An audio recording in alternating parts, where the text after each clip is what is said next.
गाँव मरिगाँव जिलार केबाखनो गाँव प्राय 2000 अधिक गाँव जलमग्न হৈ আছে। आमी राज्य सरकारे এই বানত আক্ৰান্ত ৰাইজক সহায় সহযোগিতা কৰাৰ বাবে সম্পূৰ্ণৰূপে প্ৰচেষ্টা চলাই আছো। অহাকালি ইণ্ডিয়ান এয়াৰ ফোৰ্সে প্ৰথমবাৰৰ বাবে 1 লাখ লিটাৰ ডিজেল পেট্ৰল লৈ শিলচৰলৈকে বিশেষ বিমান চলাব। আগতে ইমান ডাঙৰ অসমৰ ইতিহাসত এয়াৰ ড্ৰপিং ইমান বৃহৎ পৰিমাণে কেতিয়াও হোৱা নাছিলে। নৰ্থ ইষ্ট ফ্ৰণ্টিয়াৰ ৰেলৱেও বিশেষ ৰিলিফ ট্ৰেইন চলাবৰ বাবে তেওঁলোকে আমাক আগ্ৰহ প্ৰকাশ কৰিছে। উপায়ুক্তসকলে নৰ্থ ইষ্ট ফ্ৰণ্টিয়াৰ ৰেলৱেকো ব্যৱহাৰ কৰিব। ইণ্ডিয়ান আৰ্মিৰ কেইবাটাও কলামে ৰিলিফ আৰু ৰেস্কিউ অভিযানত লাগি আছে। NDRF, SDRF, राज्य सरकारों समस्त विभागসমূह और विभिन्न समाज सचेतन संस्था और व्यक्तिये रिलीफ और रेस्क्यू अभियान लगी आछे और आमी निश्चित जे आमी निश्चय এই সংকটৰ কালটো অতিবাহিত কৰিব পাৰিম।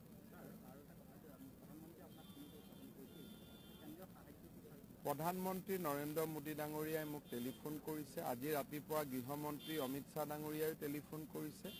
केंद्रीय सरकारों गोटेकेटा संस्था इंडियन एयर फोर्सर परा इंडियन रेलवेर परा इंडियन आर्मीर परा सकलोए हाथे कामे लगी आछे।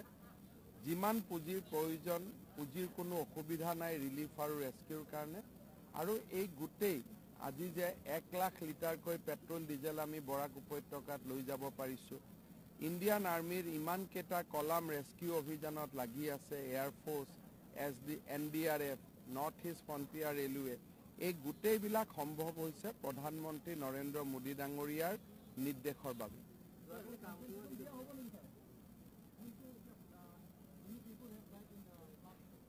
They have already, those people who have died, they have already received their compensation.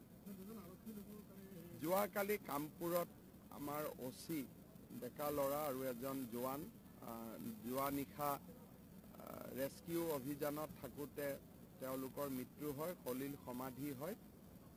অৱশ্যে OCৰ মই ৰাতিপুৱালৈকে খবৰ কৰি থকালৈকে শৰীৰটো বিচাৰি পোৱা হোৱা নাছিল।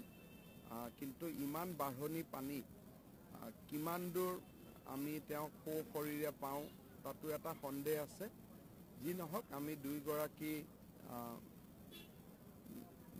বিশেষকৈ তেওঁলোকৰ ভৱিষ্যত বা তেওঁলোকে কেনেকৈ আমি তেওঁলোকক বিচাৰি পাব পাৰোঁ আৰু যিজন জোৱানক আমি বিচাৰি পালোঁ তেওঁ কেনেকৈ আমি সন্মানে বিদায় দিব পাৰোঁ, তেওঁৰ নশ্বৰ দেহক আমি বিদায় দিব পাৰোঁ, তাৰ বাবে অসম আৰক্ষীয়ে কামত ব্ৰতী হৈ আছে। মই আজি বানমন্ত্ৰী পীযুষ হাজৰিকাকো তেখেতসকলক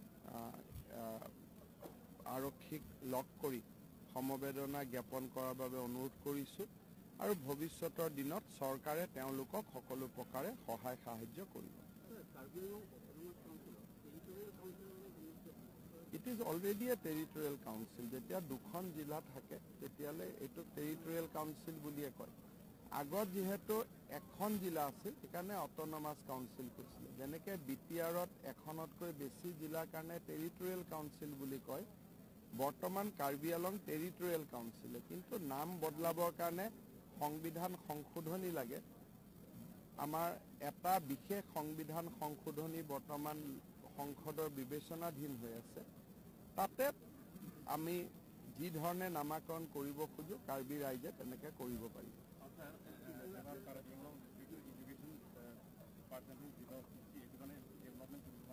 Now, after such a massive mandate, I think the immediate task of the Karbi Anglong Council will to give complete facilities for health and education, road connectivity, and they must ensure that all the programs of Government of India is implemented in Karbi Anglong without any corruption.